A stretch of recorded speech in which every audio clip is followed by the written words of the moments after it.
Zack Snyder's Justice League, a film that rose from the ashes and did great despite some of the manufactured division. Well, you read the title. Today we'll be defending the formation of Zack Snyder's Justice League. Not the league as a whole in the movies, but how they were introduced and united in BVS and Snyder's Justice League. You guys know the regurgitated drone criticism. They jammed everything into BVS. Even though the brief introduction to the league made sense and would be expanded upon later, Lex Luthor has enough interest in metahumans to do research on them. It's honestly something someone with high world status would do, similar to what Amanda Waller or Batman himself would do or have done. And in terms of the word cramming, this scene introducing the league only lasted 3 minutes. You see, look at the length of the clip I downloaded. 3 minutes apparently justifies the word cramming. It's pretty much just teases, but whatever. I guess you're only supposed to hold the audience hostage and shove those things at the back of the credits for no reason. The only league member that got so-called crammed into the movie was Wonder Woman when she came to fight Doomsday. I guess these critics wanted a strong being like Wonder Woman to sit this one out. And I bet those critics would have complained if she didn't show up and sat it out. Oh, they're cramming her into this movie by having her show up to fight a great world-endangering threat. In an alternate reality. Oh, OMG, Wonder Woman existed off the island this whole time and didn't help Superman with Doomsday? Dumb Snyder. You can't win with these screwballs, but anyway, she would get her own movie just a year after anyway. A solid film which was a good way of shutting up the Marvel critics who claim everyone has to have a movie before teaming up. But speaking of people getting their own movie, let's address that criticism that even the critics like Overrated Drinker like to whip out. Everyone is supposed to get their movie first before teaming up. It's like a golden rule because a company that mostly makes dumb popcorn flicks does it. So DC must do it too, I guess. Piss off. A bunch of you later started complaining about having to watch too many Marvel movies to keep up with what's going on, and now, such a request looks quite foolish now, doesn't it? I don't even think a character like Cyborg could even hold down a whole movie on his own and have it make big bucks or even break even. Hence why it makes sense that his story was told within a Justice League film. Superman had his, which started everything, and enough of Batman's backstory is shown or heavily alluded to in BVS. People can infer what Batman is about anyway. He's the biggest hero out there apart from Spider-Man. And weren't you bozos complaining about Batman's parents being killed for the 100th time? Make up your fucking minds. No, we have to be shown his movies first. We can't just assume and infer things about this adaptation. Oh, really? Well, if you can't make assumptions, then Batman killing shouldn't be a problem in the first place anymore, right? Like, comment, and subscribe if you think for yourself, unlike these cucks I'm happily dunking on while only using 8% of my power. Now, I know these examples are different as these characters are never supposed to be standalone, but imagine bringing up this complaint to something like X-Men or the Fantastic Four.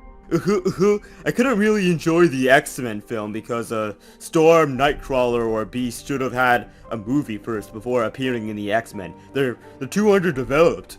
But beyond those examples, let's get into the meat of the hypocrisy with examples of it within DC. These DC examples are going to be DC media that no one heavily bashes to the hateful extent of Snyder's DC work, despite doing the exact same things just about.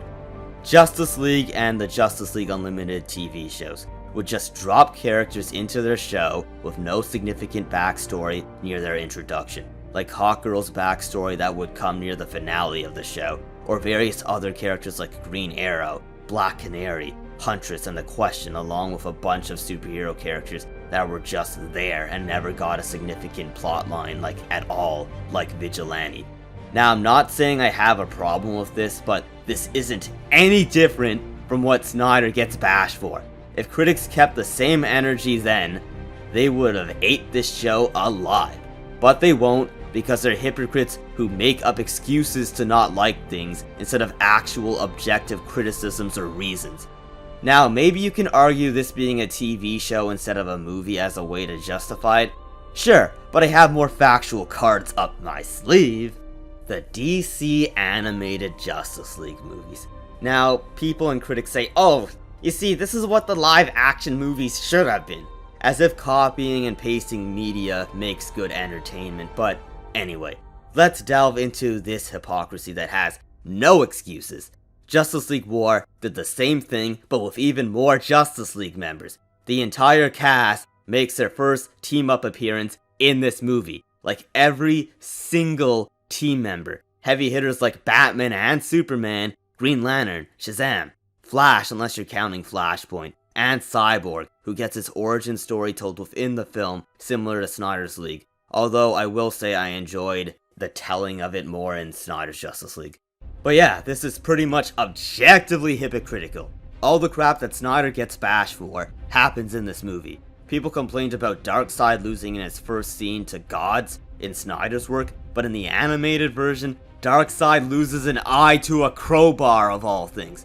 That crap would barely work on Killer Croc, let alone Darkseid. They could have tightened up the writing a little by having Flash snatch Wonder Woman's sword to use instead, but no. You could only imagine the shitstorm Snyder would have got if he messed up like that.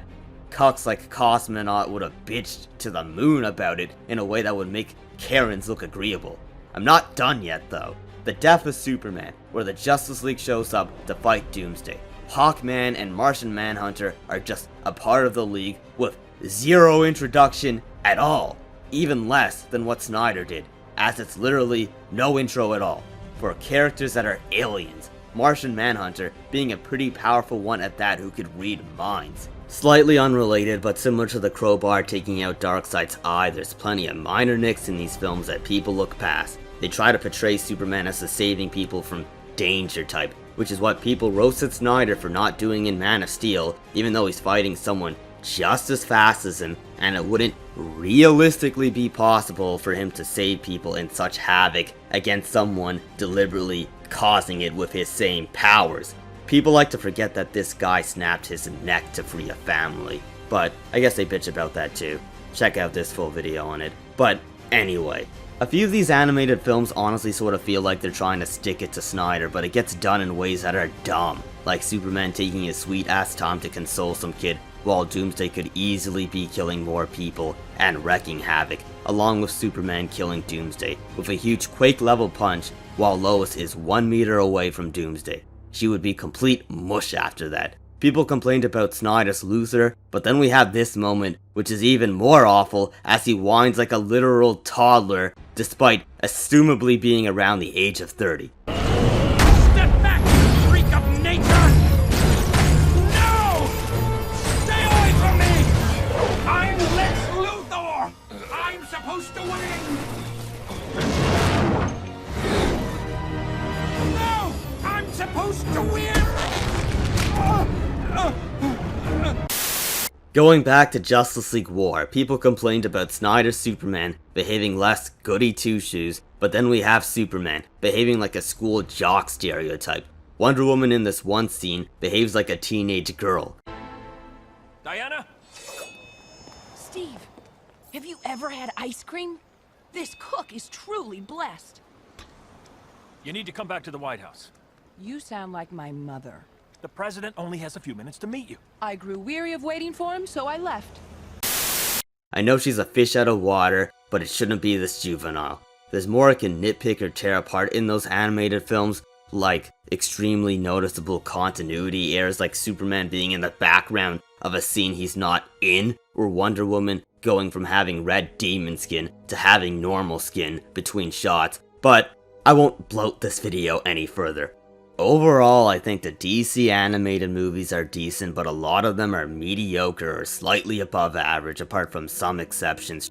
Most of those films seem to be DC, but for dumber DC fans, similar to most of the CW DC content, but without hitting the CW's insane lows or milking.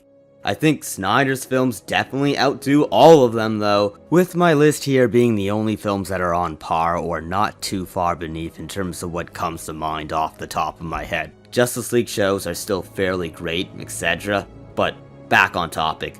The reason I did this whole comparison of DC content was to point out these objective double standards, as no one bashes these movies or shows, even though they should, based upon their criticism. If they weren't, hypocrites. I'll end this video off with a perfect term I made up for these dumbins in my Padme and Anakin video. The thing that these cuck critics like to do is what I like to call excuse criticism, where many of the dookie critics don't have an actual significant problem with a film that's fairly objective, so they instead latch upon the most minor of details and blow it out of proportion to sell their crappy, biased, subjective hive mind take.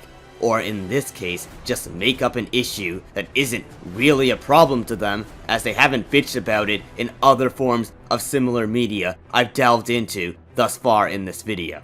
I know I tend to be harsh with a lot of these defense videos, but these fucking cucks I'm referring to fucking deserve to be called out on their stupid hives of points that they didn't even make themselves. These negative 82 brain cell bitches deserve to be taken to the dumpster behind the back of a circus where they belong. Saying the word cramming when everyone's intro or brief tease only took place within a 3-minute scene. Did these cuck critics not think about roughly counting the minutes of screen time before putting out their dog shit review? And then you have a bunch of drones that copy and paste those criticisms, some of which who didn't even watch the movie, or didn't even watch it with their thinking cap on. And these are the people who think DC will be saved by some hidden sex offender who mostly makes dumb flicks that contain dumb jokes like a guy sucking off genitals on a beach. He'll damn what little remains of DC. I have no shame in the way I say these objective statements. I'm taking the condescending energy these illogical cuck critics and their dumb drones use and giving it back to them in a way that actually makes sense. All those cuck critics get to be condescending with their reviews that have objectively incorrect criticisms like a cosmonaut that Tex already spared me the effort and did a great job tearing apart. Despite having objectively false points, his is the most viewed BVS review on YouTube. Goes to show the level of critical thinking humanity has. Point is, that dickhead gets to be condescending, but it's a problem when I do it with points that can't be torn apart in an objective fashion. But whatever, now that I'm done effortlessly dunking on these dumbasses, I hope you guys enjoyed this inarguable video. I recommend checking out my other videos similar to this, like my Snyder Batman defense or even my Star Wars prequel defenses. Leave comments even if they are mean ones to try to argue against these points, where your odds of debunking me will be as good as finding Bigfoot or beating Doomsday. But anyway, thanks for watching.